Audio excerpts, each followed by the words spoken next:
जबलपुर की तामी गौतम ने मलेशिया में आयोजित मिसेज इंटरनेशनल ग्लोबल का खिताब जीतकर संस्कार धानी का नाम रोशन किया। 17 मार्च को मलेशिया के कुआलालंपुर में यह प्रतियोगिता आयोजित हुई थी, जिसमें जबलपुर की तामी गौतम ने विजेता बनकर नाम रोशन किया। 24 देश की प्रतिभागियों ने इसमें हिस्सा लिया था, जिसमें तामी गौतम ने मिसेज इंटरनेशनल ग्लोबल का खिताब जीतकर वापस लौटी। जबलपुर में मीडिया से चर्चा करते हुए तामी गौतम ने बताया कि उनकी सफलता में उनके पति का बड़ा योगदान है और अब आने वाले समय में वह महिला और रूरल सेक्टर में काम करेंगी। सबसे पहले तो आपको बहुत बहुत बधाई हो, congratulation. Thank you so much. आप आपने जबलपुर के लिए लेकर आई और आज जबलपुर में नाम रोशन किया आपने, कैसा रहा संघर्ष पूरा और क्या क्या विशेषता? ये जर्नी बहुत कठिन रही, संघर्षपूर्ण रही, बट बहुत ही उम्दा तरीके से हम सभी ने खेला है। जितने भी कंटेस्टेंट आए थे सभी देशों से, सभी ने अपना हुनर दिखाया है और जी जान लगा दी है जिन्हें इसको जीतने के लिए। मतलब कितने कंट्री इसमें भाग लिए थे? 24 कंट्री के लोग थे। कैसा रहा आपका पूरा संघर्ष? मज़ेदार। क्या सोचा था? जीतने के लिए ही गई थी मैं और जीत के ही आई हूँ, देश का नाम रोशन करके लाई हूँ। कौन सा खिताब जीता? मिसेस इंटरनेशनल ग्लोबल 2024 एंड उसमें एक बेस्ट नेशनल कॉस्ट्यूम का राउंड होता है, जिसमें मुझे बेस्ट ओरिजिनल नेशनल कॉस्ट्यूम का अवार्ड भी मिला है। कहाँ पर हुआ था ये आयोजन? मलेशिया कुआलालंपुर में हुआ था ये। 17 मार्च को फिनाले था इसका। टोटल 8 डेज़ की जर्नी थी ये एंड मैं 10 दिनों का सफ़र था मेरा ये। इस पूरे अवार्ड को जीतने में और ये उपलब्धि पाने में किसका हाथ है? मेरे सपने को पूरा करने में मेरे हस्बैंड का सबसे बड़ा हाथ है। उनका सपोर्ट नहीं होता तो मैं ना घर से निकल पाती और ना अपने सपने को पूरा कर पाती।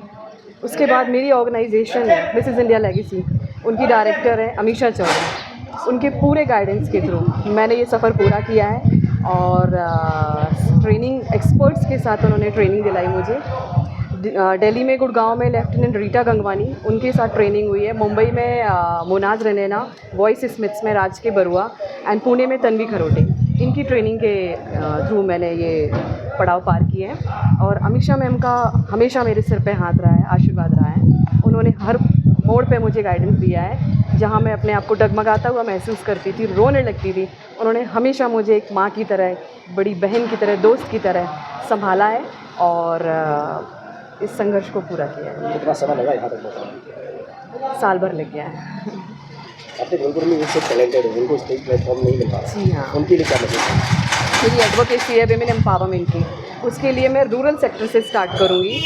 सेल्फ डिफेंस स्किल्स के लिए भी गाइडेंस दूंगी एंड क्योंकि मैं एयर वेपन शूटिंग की ट्रेनिंग ले रही हूँ गन फॉर ग्लोरी से और वुशु की ट्रेनिंग भी मैंने अभी हाल ही में स्टार्ट की है। दोनों का ही मैं इस्तेमाल करूँगी और रूरल सेक्टर में गर्ल्स को, विमेन को, मैरिड विमेन को ट्रेन करूँगी। अपनी एक NGO ओपन करने की मेरी प्लानिंग है।